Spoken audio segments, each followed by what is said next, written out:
In today's show, we recognise the unwavering support of Crows fans. We know it's been hard on everyone within the Crows family and the broader community, and we'll get through it and we'll get through it together. Nixie reveals which players impressed during the AFL shutdown period, and we relive a classic Adelaide comeback. Adelaide, a miracle at Etihad on a Sunday afternoon with the dome closed. Hi everyone and welcome to another Optus Crows Show. I'm Mark Bickley. This year has brought challenges that the AFL industry and our community has never seen before. But despite the hurdles, support from Crows fans is stronger than ever and members continue to be the lifeblood of the organisation. As we near the restart of the 2020 season, CEO Andrew Fagan says the club will continue to find new ways to connect and engage with the much-loved Crows family.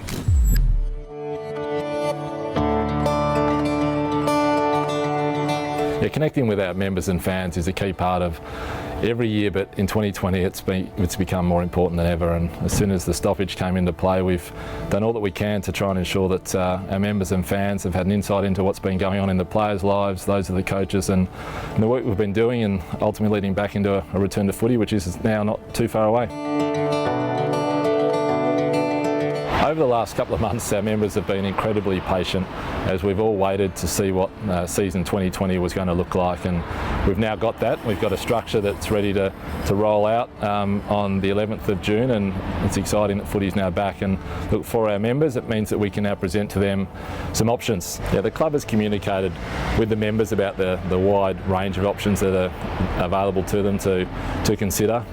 There are a range of options because we know that across the spectrum of the membership base, there are those that wish to pledge and make a significant contribution to the club as we take on what is a significant fight for survival, and we equally understand though that not everyone's in that same position, and so we presented a range of options, and with some benefits attached to them. We just want members to take the time to consider them and to view them and to contact the membership department if they need any more information. But most of all, I just want to say thank you to the members for sticking with us and standing with us during this incredibly tough time.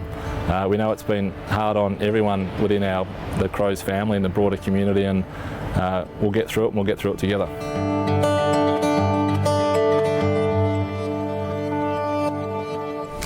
It's known as one of the greatest comebacks in the club's history.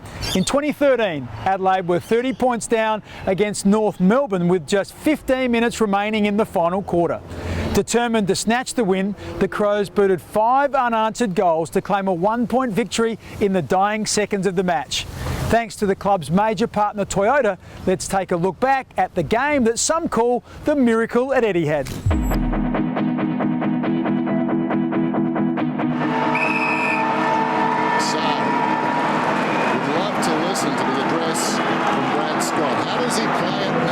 All I remember was on the bench, we just got to roll on. We got to run on. I think we were 3 or 4 goals down with 3 minutes to go. Kerridge for a handful.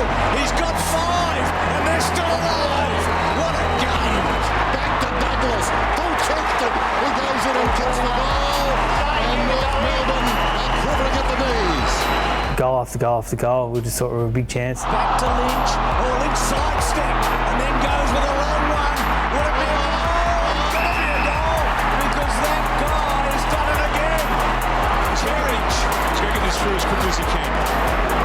Adelaide within a goal. Can you believe it? Big fist came from Ferrito. Opportunity for Petrenko. Goes with the outside of the boot. Now they can win.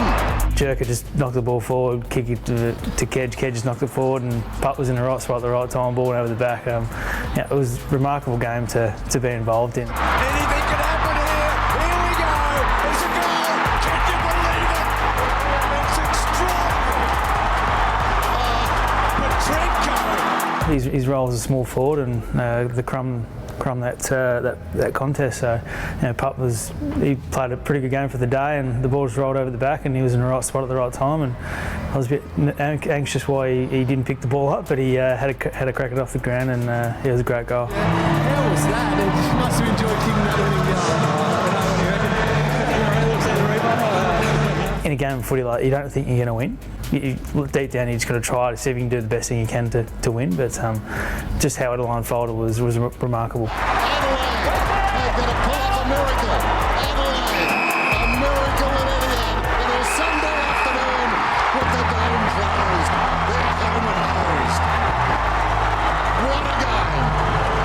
especially when you're playing away, playing in Melbourne, it's always good to win those away games. But to be down by 4 and to come back like that, it's always one of those games that you remember. And with no footy on at the moment, they're showing these flashbacks on some games, and it's good to sort of reflect on those sort of games and think about where you were, how you played that game, and all those sort of things. So it's been good to reflect on some of those remarkable games.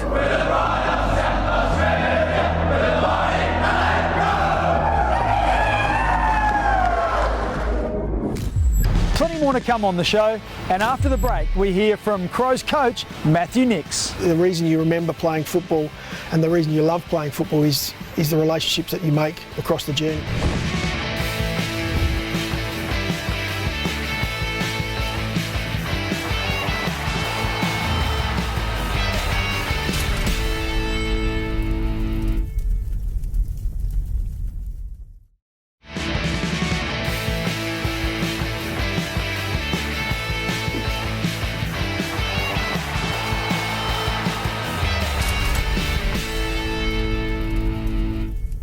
Welcome back.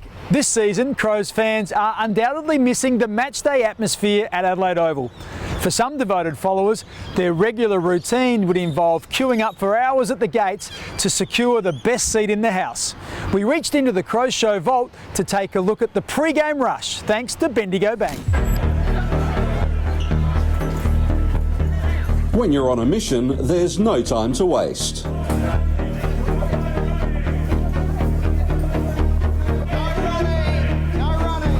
A bit of a dogfight to get a seat in there, so yeah. It's a bit argy-bargy once the gates open. It is, yeah, but lucky I'm small and I can get in there pretty quick, so Nice. it's all good times. The gates open 2 hours before the first bounce, but queuing starts long before that, much longer. Yeah, I was the first one here. Yep, apart from people that go to the northern gate, they were here at 6:30 this morning.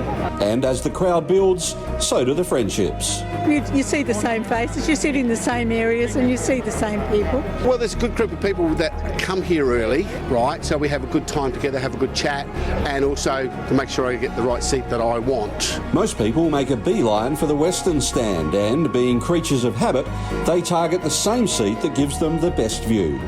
We always seem to like to be at the same seats, be in the same position. For others, the priority is to be close to facilities. That's the Phil Riding's bar.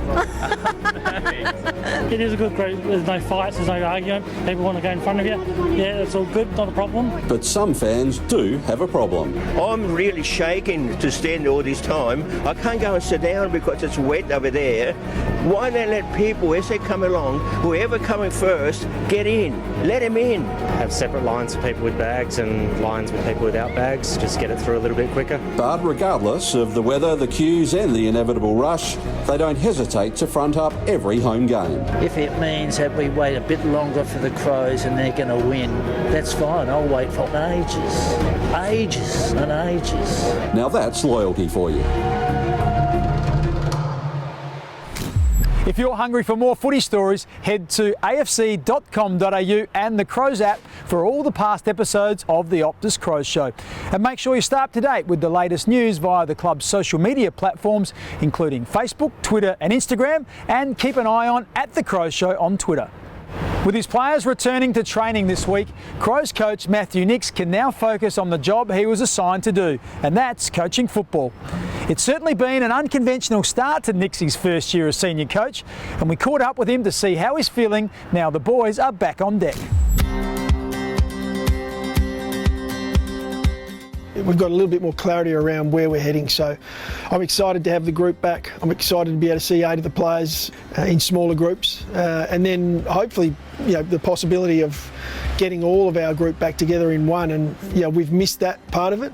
I think the reason you remember playing football and the reason you love playing football is the relationships that you make across the journey. So I can't wait to get our guys back together as one. It's, as you said, it's been a roller coaster. It's been disappointment, excitement, nervousness, but it's nice to have a little bit more direction. We've done a lot of pre-planning around all the different options that could have come up.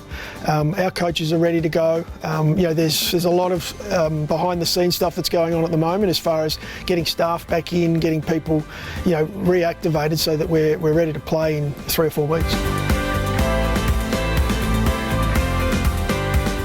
you've got a bit of a mix of feeling. You know, we've got some younger guys who live together in a house, you know, group of 2 or 3. They're really excited about an opportunity to now go interstate into a hub style facility. And really spend some time together playing football, you know, weekly, so playing each weekend. Then you've got the other end where there's a little bit of nervousness around those guys who have families, you know, young families, of how are we going to get this to work. And we're right in that process at the moment. We're working through with a lot of those older guys, especially on just making sure that they're comfortable and that we're making sure we look after their loved ones. Our leadership group's been outstanding, and we've had constant contact with our entire group, but especially with those 5 guys from our leadership group who have, they've been doing a lot of work, and it gives them the opportunity now to, rather than reviewing games, they're actually able to review the way they lead, and we've had outstanding gains there. So Smith, Sloaney's gone to another level, but probably more important than that, we've had some young guys show some really good leadership. Some of our first year players have been outstanding throughout this pressure time. Coming up, we revisit another thrilling Crows victory. It's an Adelaide victory. What a win for the Crows.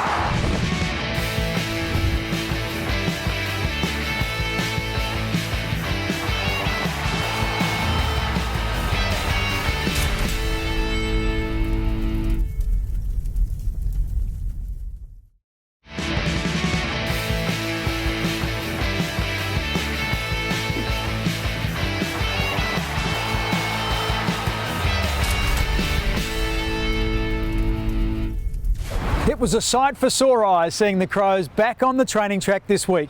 Thanks to Flight Centre, let's fly around social media to see what the players have been up to since they've been back at the club.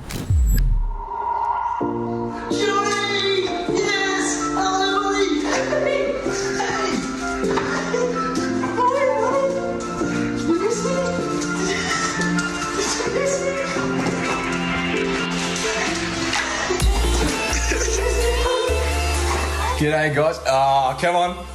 Own up. Who did this? Hey? Come on. Own up. Who hung this up? Come on. You didn't have to. You didn't have to. Oh, that's right, Dave. I did.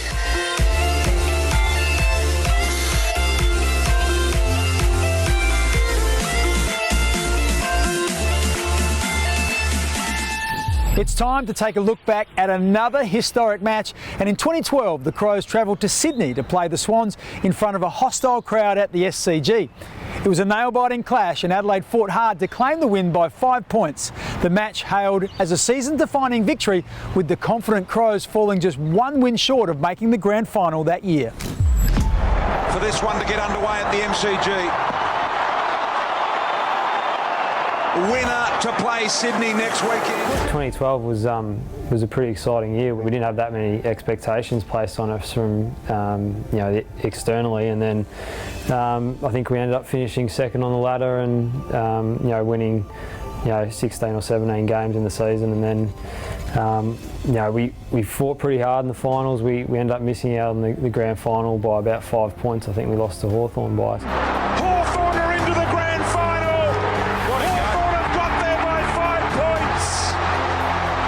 It was a year of change. We had a new coach and we had some young guys coming through, and in the end it was disappointing we couldn't go all the way, but we certainly had a pretty solid season nonetheless.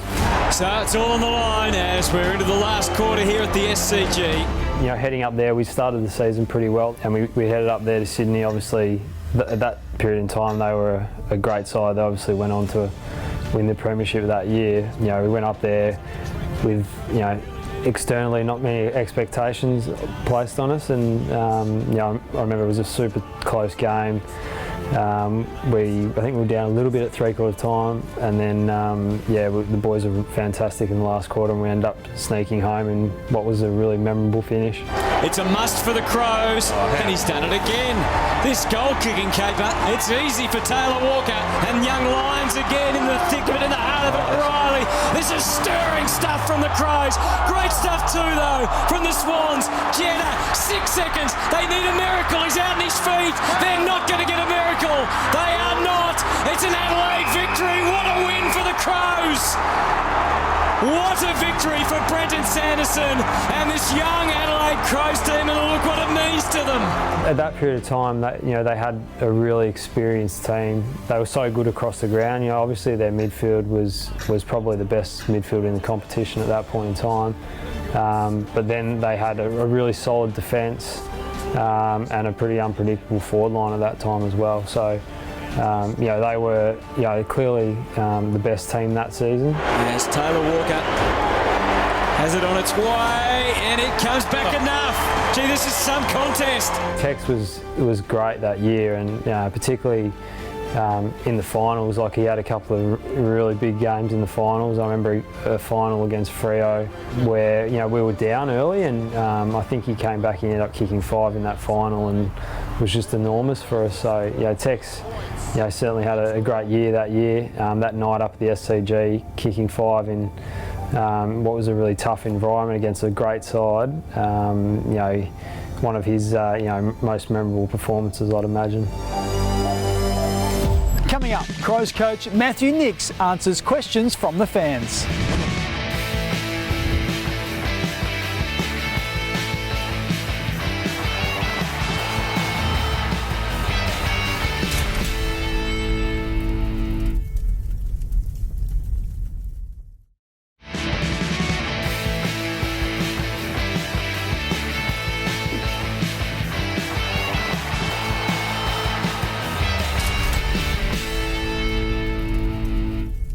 The restart of the AFL season is just around the corner, and for footy fans, round 2 can't come soon enough.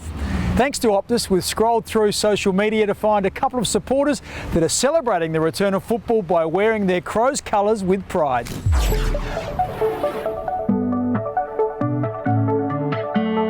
It's clear this youngster doesn't have a choice in becoming an Adelaide fan. The baby girl has been lovingly dressed in a Crows scarf and beanie to watch match replays with her parents. And how's this for a blast from the past? A Crows supporter has proudly entered this 1997 Premiership cap in a vintage hat competition on Instagram. Each week on the Optus Crows Show, senior coach Matthew Nicks answers a question from a fan thanks to Thomas Farms. This week's question comes from Jamie, who wants to know how the players not representing the club at AFL level will keep fit with the Crows forced to withdraw from the SANFL competition this year.